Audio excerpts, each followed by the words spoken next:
আচ্ছা, হরি ভজন না করলে জীবের মনুষ্য জন্ম প্রাপ্ত হয় না। বলবে বাবা এখনই হরি ভজন করতে বলছো, এখনো সময় হয় নাই, দাঁড়াও আগে 50-60 হোক। এই বাড়িটা আছে সুন্দর করে, বাড়িটা মানি বাড়িতে একটা বিবাহযোগ্য কন্যা আছে, তাকে পাত্রস্থ করে দিই, ছেলেটা আমার নিজের পায়ে দাঁড়াতে, তারপরে হরি ভজন করবো। এইরকম মনে মনে ঠিক করেছে। তো যেদিন ঠিক করলে সেদিনই সন্ধ্যাবেলায় বুকটা একটু একটু করে ব্যথা করতে আরম্ভ করেছে। ছেলেকে ডেকে বলছে, খোকা শরীরটা ভালো নেই, ডাক্তার বাবুকে ডেকে নিয়ে আয়। বাবার শরীর খারাপ, ছেলে গেছে ডাক্তার বাবুকে ডাকতে। ডাক্তার বাবু সাজ সরঞ্জাম নিয়ে এসে নারী ধরে পরীক্ষা করে বলছে, মরি মরি আমি আসার 5 মিনিট আগেই তো স্ট্রোক হয়েছিল। বাড়ির গিন্নি কাঁদছে, ওগো তুমি আমায় ডুবিয়ে দিলে, তুমি আমায় ভাসিয়ে দিলে, এখন আমি কি করব, কোথায় যাব, কোথায় যাব। বিবাহযোগ্য কন্যাটি কাঁদছে, বাবা তুমি আমায় পাত্রস্থ না করে দিয়ে চলে গেলে। বাড়ির মিস্ত্রি কাঁদছে, বাবু স্যাটারিংটা হয়েছিল ঢালাই না করে চলে গেলে। বাড়ির ঝি কাঁদছে, বাবু 3 মাস বাসন মেজেছে, মাইনে না দিয়েই চলে গেলে। তাহলে দেখো ভবে যে কাজ করতে আসলে তাও করা হলো না, আর বাহ্যিক জগতের কোনো কাজ হলো না। তাহলে এই দেহটা অন্য কিছুর জন্য নয়, এই দেহটা হলো হরি ভজনের দেহ। এই হরি ভজনের দেহে যদি হরি ভজন করতে পারলাম তবে উৎকৃষ্ট জন্ম, আর তা না হলে হেন জীবনে কিবা কাজ করুন তার মুন্ডে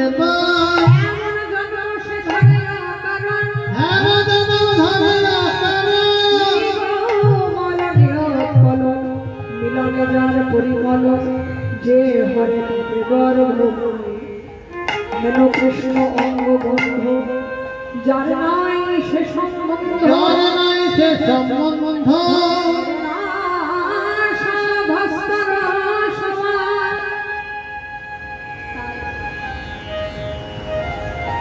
হরি ভজন করে যদি কেউ 5 দিন বাঁচে,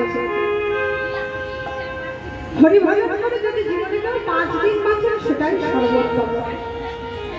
কিন্তু কৃষ্ণ বৈমুখী হয়ে যদি কারো লক্ষ্য বৎসর পরমায়ু হয়, সে পরমায়ুতে কিভাবে প্রয়োজন। তাই এই জগৎ সংসারের বিজ্ঞানটা এসে সবাই আপন ঘরে যাওয়ার কথা ভুলে গিয়েছে। তাই গোবিন্দ বংশীর ধ্বনি করে আমাদের স্মরণ করিয়ে দিচ্ছে। কি বলছে, বলে আর বেলা নাই ঘরে চলো ভাই,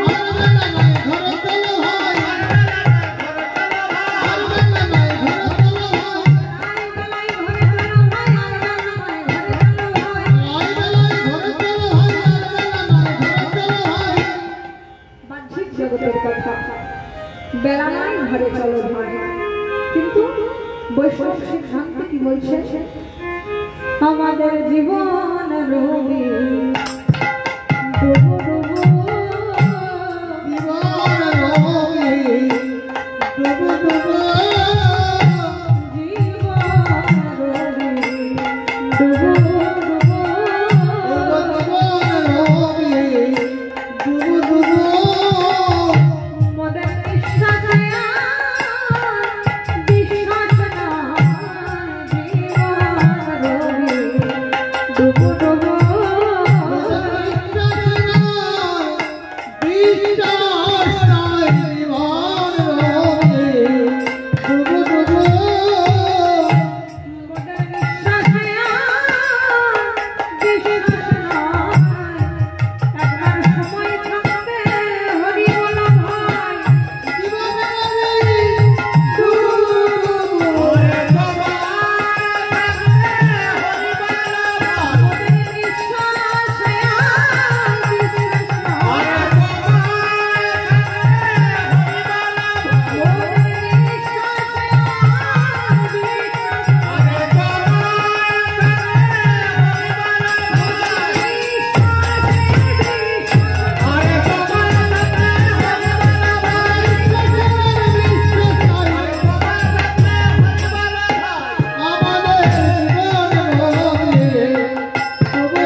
তাই শুনুন,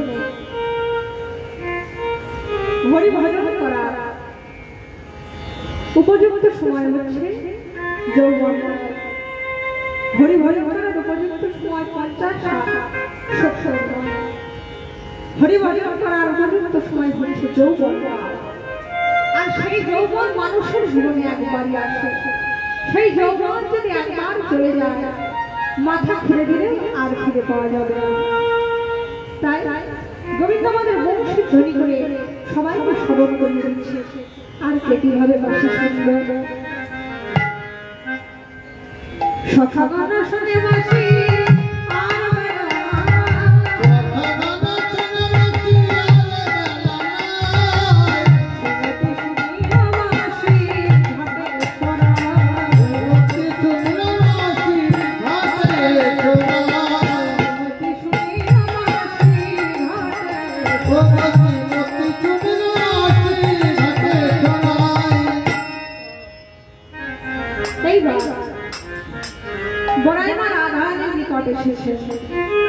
আর এদিকে গোবিন্দ কুমার একবার করে পথের পরে বসে বাঁশি বাজাচ্ছে, আর একবার বলছে সুমন কই এখনো তো রাধা এলো না, বলে আসবে রাধা।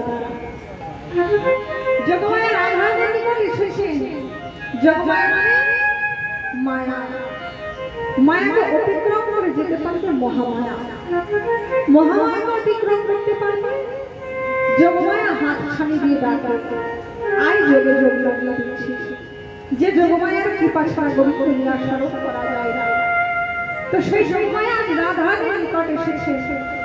রাধা বলছেন বলি মাগো আমি কতদিন কৃষ্ণ বদন দর্শন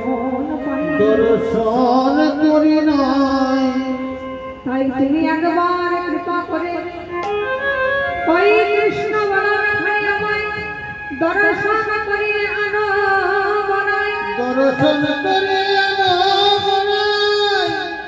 বড়াই হচ্ছে অনাদিনী রাধে।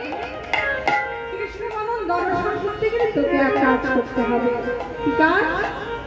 তুই আজ পশুরা সাজিয়ে নে। আজ আমরা পশুরা সাজিয়ে নিই, ছাড়া করে কৃষ্ণ দর্শনের জন্য বাহির হব। আর আমি এদিকে তোর শাশুড়ি জটিলার কাছ থেকে অনুমতি নিয়ে আসি। বড়াই রায়ের কথা মতো রাধারানী বাহিরে কৃষ্ণ বাদিনীগণকে ভোলাবার লাগে চারি রাসায়নিক পশরা সাজাচ্ছে। আর পশরা সাজাবার সময় প্রত্যেক ভাণ্ডর তলায় তৃণমূর্ছ পাপ পেতে তার উপর ভাণ্ড স্থাপন করে পশরা সাজাচ্ছে। কেন? কারণ একটাই গই ঘরের পশরা, আর তাতে যদি চলে যায় আর দরে বিক্রয় হবে না। আর কৃষ্ণ সেবার জন্য যে পশরাটা সাজিয়েছে সেটি হৃদয় ভাণ্ডে সাজাবে। কারণ হৃদয় ভাণ্ড বলতে পারে, তাই তো হৃদয় ভাণ্ডের তলায় শান্তভাবে পাক পেতে দিলে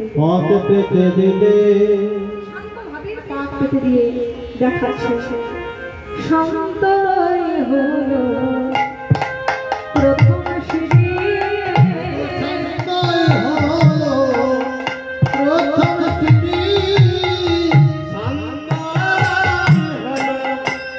প্রথম সিঁড়ি, শান্ত হলো প্রথম সিঁড়ি।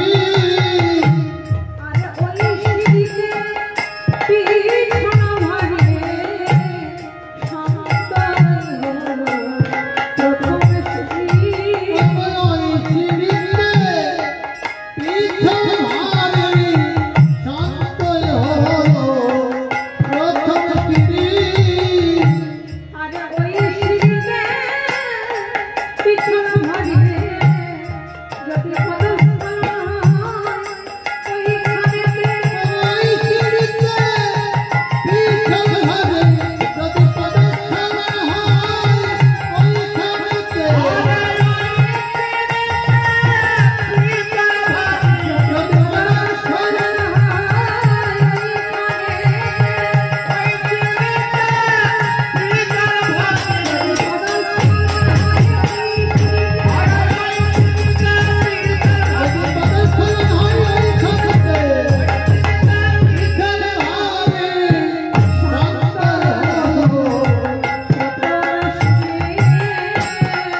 রাধারানী পশরা সাজিয়ে দিয়ে এইবার পশরার কাছে করজনে কেঁদে কেঁদে বলছি, পশরা কৃষ্ণ পাদিনীর ঘরে বসত করি তো, তাই সুখে গোবিন্দ সেবাটুকু করতে পারি না।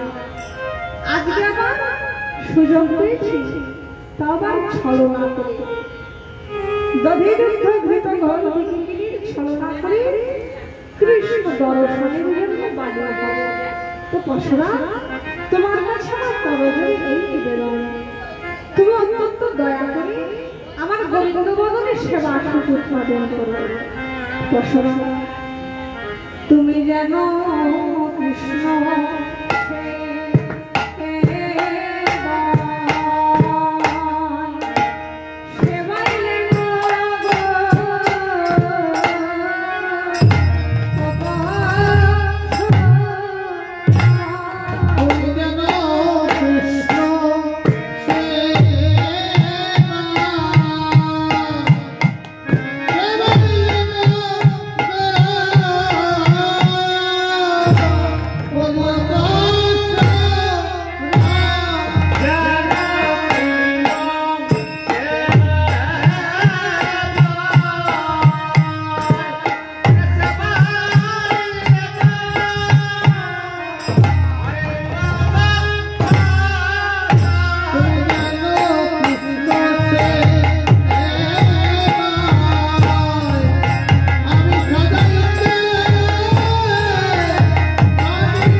ক্রোধান্বিত হয়ে বলছি, কেমন নাম ধরে তাকে ধরে নিয়ে আয়, তাকে বেঁধে নিয়ে আয়, তাকে আজ বেঁধে নিয়ে আমার সামনে প্রহার কর। জটিলার এই কথা শুনে বুড়িমা বললেন, জটিলার আমি তোর নাম ধরে ডেকেছি, তাতে তোর মনে গেল নাকি? তাতে তোর মনে গেল নাকি? আমি কি তোর নাম ধরে রাখতে পারি না? বড়াই করি, তাই তো এত বড়াই করি, তাই তো এত বড়াই করি। এই বৃন্দাবনে কার নাম ধরে রাখতে আমার কার নামে ধরে রাখতে আবার বিধা থাকে না।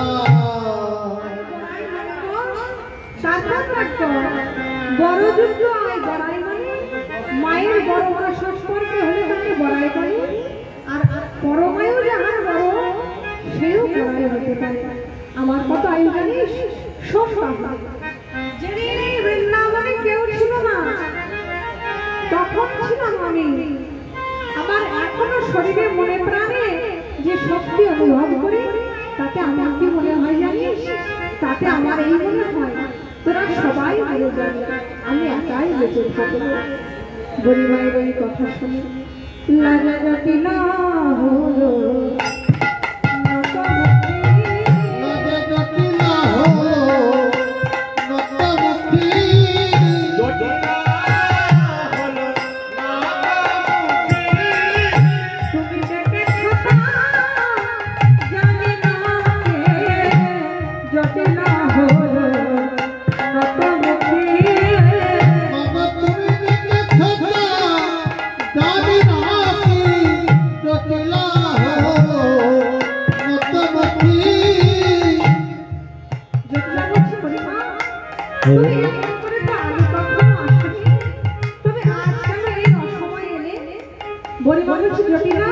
কেন এসেছি জানিস? ওই মথুরায় বড় হাট বসেছে, আর সেই হাটে ঘোল বিক্রয় হয়। তাই তো তোদের জানাতে এলাম, তোদের ঘরে আছে না কি ঘোল? এই কথা শুনে জটিলা বলল, মা গো, আমাদের ঘরে বহুদিন ধরে ঘোল পড়ে আছে, কিন্তু যে ঘোলের কোনো খরিদ্দার হয় না।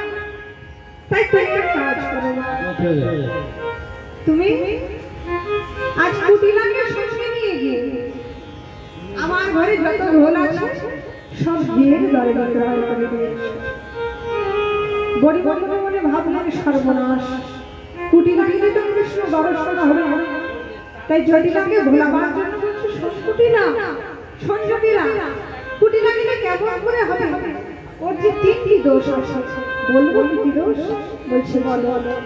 শোন, প্রথম দোষ কুটিলার জলঘোল অর্থাৎ পান শেষ।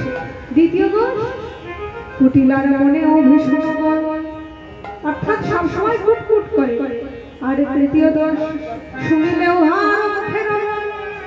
হাট হইতে পালাবে যত খরিদ্দারের সব। তাই আমাদের হাটে যাওয়া আসা সার হবে, আমাদের বিক্রি কিনে হবে না। তো জটিলা বলছে, মা গো, কুটিলা হাটে গেলে যখন এতই দোষ, তবে আমি তোমার সাথে যাবো। বড়িমা মনে মনে ভাবলে এ আরো বিপদ, জটিলা গেলে তো কৃষ্ণ দর্শন হবে না। তাই বলছে, শোন জটিলা, তুই মথুরার হাটে যাবি বলেছিস ভালো কথা, কিন্তু মথুরার নতুন হাটে এখন নতুন নতুন নিয়ম হয়েছে কি জানিস? মথুরার হাটে নিয়ম হচ্ছে বিধবার ঘোল বিক্রয় হবে। তবে বিধবাটা আমরা জানি যাদের স্বামী মারা যায় তারাই বিধবা, কিন্তু এখানে তেমন বিধবা বলছেন না। শাস্ত্রে বলে এক কৃষ্ণ জগৎপতি আর সব প্রকৃতি, অর্থাৎ এই জগতে গোবিন্দই একমাত্র পুরুষ, তদ্ব্যতীত আর কেউ নয়। এই জগতে আমরা সবাই প্রকৃতি। বলছে যে কৃষ্ণ ভজন করে, কৃষ্ণ গুণকীর্তন আস্বাদন করে, কৃষ্ণ নাম করে, তারা হলো সাধুবা। আর যে কৃষ্ণ ভজন করে না, কৃষ্ণ ভজন করে না, কৃষ্ণ গুণকীর্তন আস্বাদন করে না, কৃষ্ণ নাম করে না, কৃষ্ণ নাম করে না, তারা হলো বিধবা। এই বলিবা বলছে, শোন জটিলা, তুইও বিধবা আর তোর মেয়ে কুটিলাও বিধবা, একমাত্র সধবা বলতে তোর ঘরে বউ। তাই তুই দেরি না করে তোর বৌমাটিকে আমাদের সঙ্গে হাটে পাঠিয়ে দে। জটিলা বলছে, বৌমাকে যে হাটে পাঠাবো, কিন্তু বৌমা হাটে বিক্রি কিচ্ছু জানে না। ওমা, তাতে কি হয়েছে? তোরাও তো জানতিস না, তখন তো আমি তোদের হাতে করে শিখিয়ে নিয়েছি, এবার তোর বৌমাকেও শিখিয়ে নেব। তাই এই বলে জটিলা যখন রাধারানীকে দেখেছে, বৌমা, বৌমা, তুমি তাড়াতাড়ি এসো, আজ গরিমায়ের সঙ্গে মথুরার হাটে যাবে। এদিকে রাধারানী তো অন্তরে সবই জানে, পূর্ব হতে ফসলা সাজিয়ে রেখেছে। রাধারানী গরিমাইকে প্রণাম করে যেমন জটিলাকে প্রণাম করতে গেছে, জটিলা বলছে, থাক, আর প্রণাম করতে হবে না, তুমি আজ গরিমায়ের সাথে মথুরার হাটে যাবে। হাটে গিয়ে যেন তোমার মনোবাসনা পূর্ণ হয়, মনোবাসনা পূরণ হয়। বৌমা কোনোদিন শ্যামা মায়ের নাম করে না, তাই তুমি বৌমাকে হাটে নিয়ে যাবার আগে শ্যামা মায়ের নামে জয়ধ্বনি দিয়ে তারপর হাটে নিয়ে যাবে। বলিমা বলল, তাই হবে জটিলা। এই বলে তারা শ্যামের নামে জয়ধ্বনি দিতে দিতে চলেছে। আমার শ্যামের নাম শ্যামার নাম, আমার শ্যামের নাম শ্যামার নাম, আমার শ্যামের নাম শ্যামার নাম,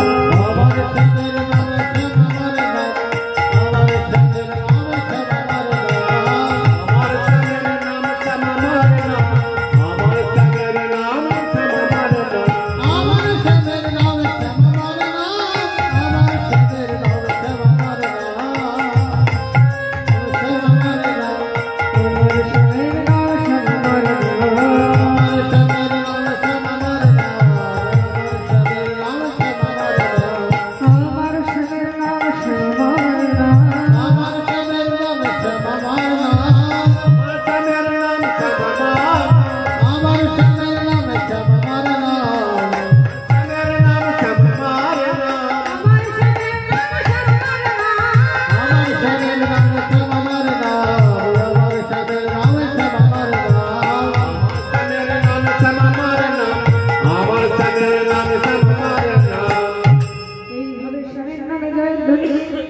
তারা সকলে হাটে হাটে যাবার আগে রাধা বললেন গরি বাবা রাধা বলে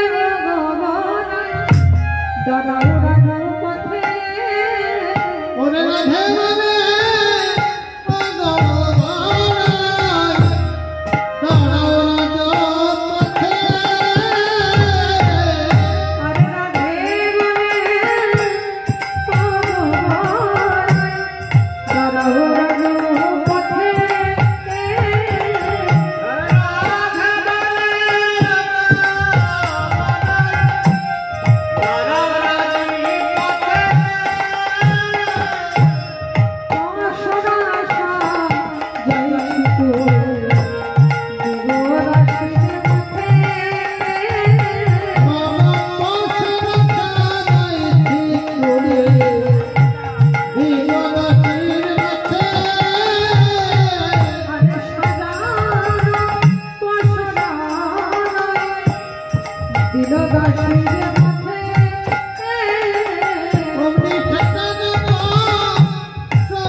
কদম্বের পানে তরিতে জড়িতে জড়িছে নবজলধারে তাহার উপরে শোভে নব ইন্দ্রধন বড়াই বলেছিল নাকি নন্দের বেটা বড়াই বলেছিল নাকি নন্দের বেটা কানো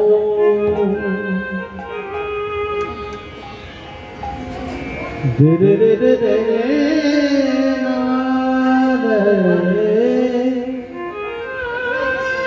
de de de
আয়োজন করা হয়েছে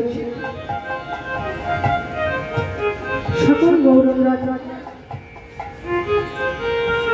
কৃষ্ণ অনুরাগরা ভক্তবৃন্দ গৌর গোবিন্দ চরণে প্রার্থনা জানাবেন তার আত্মার কোনো শান্তি হয়, তার আত্মার কোনো সৎগতি হয়, তিনি যেন সেই পরম শান্তির ধাম থেকে এই হরিগুণ কীর্তন আস্বাদন করুন এবং তার ছেড়ে যাওয়া পরিবার বর্গকে দুহাত তুলে আশীর্বাদ করুন।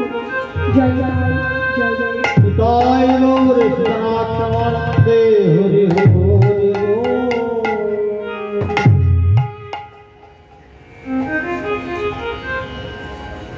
রাধা রাধা। এদিকে রাধারানী সখীগণ যে পথে গমন করেছে, এদিকে গোবিন্দ দানি সেতু সে পাথার মনে বসে আছে। পশারিণীগণকে আসতে দেখে গোবিন্দ দানি বলছে যে পশারিণীগণ তোমরা কোথায় যাচ্ছ? গোবিন্দ বললেন হে পশারিণী কোথায় যায়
তখন গোবিন্দ বললেন আমার পরিচয় শোনো। ঘাটের ঘাটিয়ার পথে মহারানী ও ঘাটের ঘাটুয়ালামি পথের মহারানী ঘাটের ঘাটুয়ালামি পথে মহারানী ঘাটের ঘাটুয়ালামি পথে মহারানী ও ঘাটের ঘাটুয়ালামি পথের মহারানী আজি গান দিতে হবে শোনো বিনোদী ও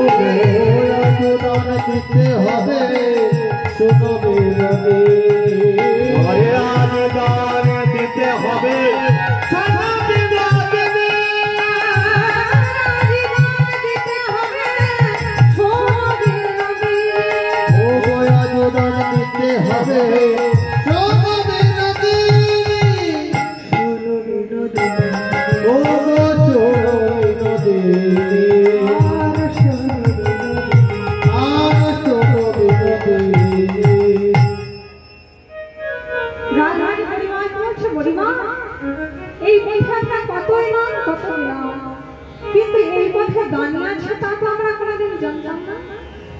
আর এই দানি এলো কোথা থেকে? ধর্ম লইয়া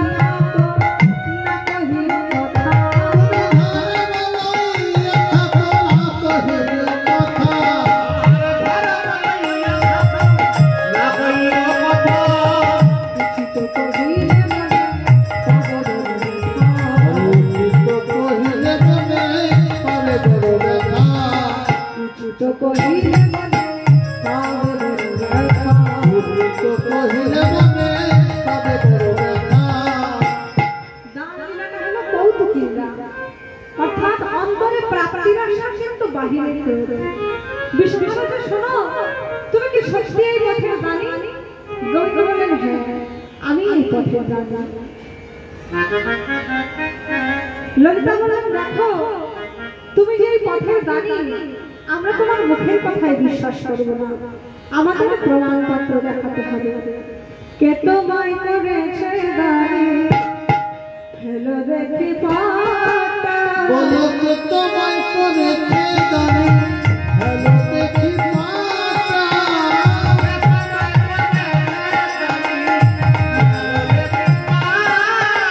কে তোমায় করেছে দানি ফেলো দেখি পাতা, তুমি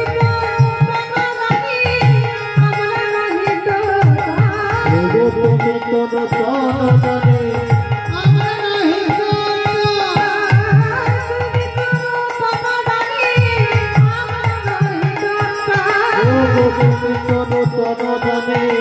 আমরা নাহি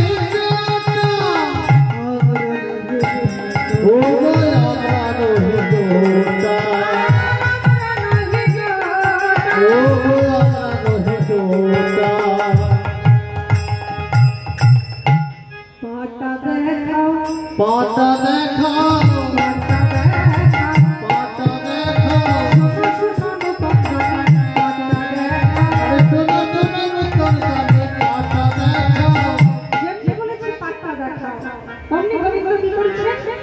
বাম পাখানি সামনের দিকে এগিয়ে নিয়ে দেখাচ্ছে, বলছে এই দেখো আমার পাটা। বিশাখা বলছে ছি ছি গরিমা, এ কি বোকা নয়, দেখো পাটার মানেই নেই না, আবার আমার বাম পাখানি এগিয়ে নিয়ে দেখাচ্ছে। গোবিন্দ ভাবলেন নিশ্চয়ই আমার কোথাও ভুল হয়েছে। এবার কি বললেন? দক্ষিণ পাখানি সামনের দিকে এগিয়ে দিয়ে বলছে এই দেখো আমার পাটা। ললিতা বলল গরিমা, এই দাঁড়ি সত্যি পাটার মানে জানি না। বিশাখা এসে বলল শোনো আমি পাট্টা মানে পা নয়, আমরা তোমাকে বুঝিয়ে বলছি, পাট্টা অর্থাৎ প্রমাণপত্র। তুমি যে দানি পদে নিযুক্ত হয়েছ তার প্রমাণ স্বরূপ আমাদের কিছু দেখাও, তবেই তো আমরা বিশ্বাস করব তুমি এই পথের দানি। আর তোমাকে কে দানি করেছে বলো তো? গোবিন্দ বললেন আমাকে? আমাকে দানি করবে গো? আমি তো সবাইকে দানি পদে নিযুক্ত করে রেখেছি।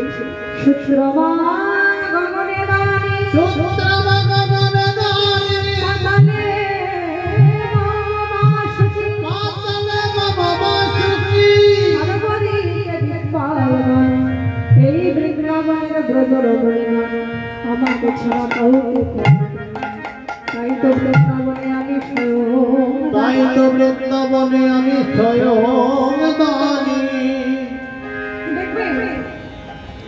এই জাগতিক জগতে আমরা সবাই দেব দেবতার পূজা করি। এই যে দুর্গা পূজা, লক্ষ্মী পূজা, কালী পূজা, গ্রহরাধা পূজা, সন্তোষী মায়ের পূজা, মঙ্গলচন্দ্র পূজা ইত্যাদি বিভিন্ন অনেক পূজা আমরা করি। কিন্তু গোবিন্দ বললেন সর্বদিকে দিকপালন, এই বৃন্দাবনের ব্রজরমণীগণ আমাকে ছাড়া কাউকে পাওয়া যায় না। অর্থাৎ বৃন্দাবনের ব্রজগোপীরা কৃষ্ণ ছাড়া আর কোনো দেব দেবতার পূজা তারা করে না। তাই গোবিন্দ বললেন বৃন্দাবন আমি স্বয়ং দানি। একসাথে বললে শোনো, তুমি যে দানি হয়েছ, দানি হতে গেলে তো টাকা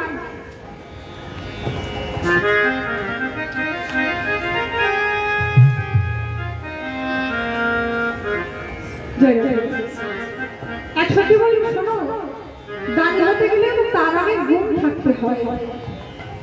আর তোমাকে কে বলো তো দানি পদে নিযুক্ত করেছে? তোমার তো কোনো গুণ নেই। দানি হতে গেলে তো তাকে রূপবান, বলবান, গুণবান, চরিত্রবান হতে হয়। এই তো তোমার গুণ। কে তোমায় দানি করেছে? বিবেক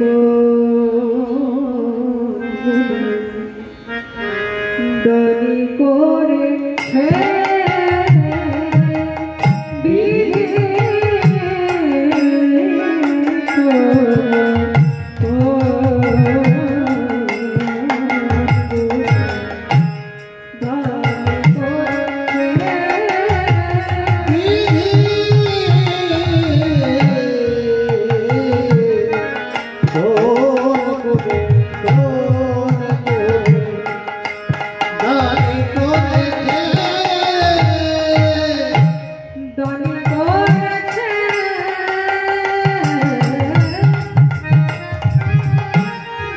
করেছে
কালো ভ্রমণের মতো।